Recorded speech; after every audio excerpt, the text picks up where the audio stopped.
I would say that the contemporary art world today is larger and more complex and more widespread than ever in history, and it's very institutionalized. You have museums and galleries and auction houses and art magazines and critics and curators and collectors and dealers and sort of on the margins people like me, art historians.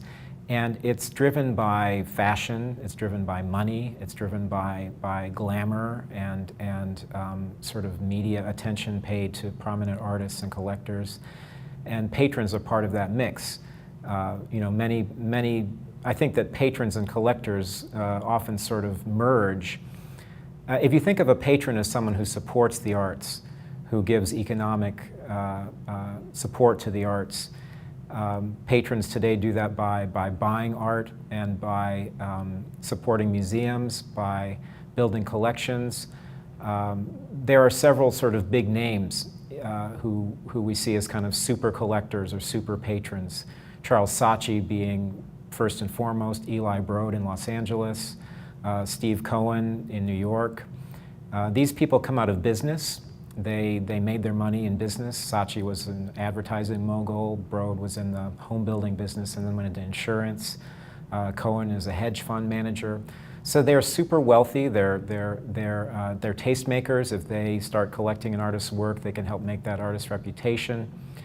Many of these collectors are also not only building private collections, but building private museums.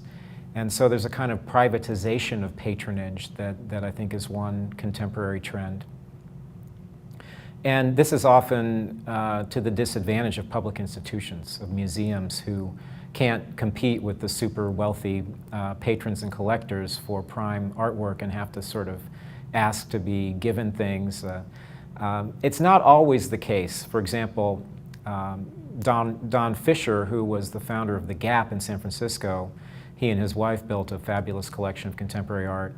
And while they thought about building their own museum, ultimately they agreed to put it on long-term loan to the San Francisco Museum of Modern Art so that it will be housed in a public collection.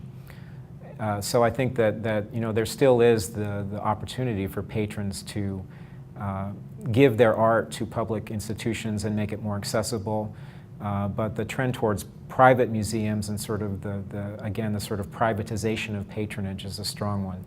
There are lots of wealthy collectors now in China and Russia and India who are building private museums. It seems to be a way of sort of concentrating the wealth and the art in private hands.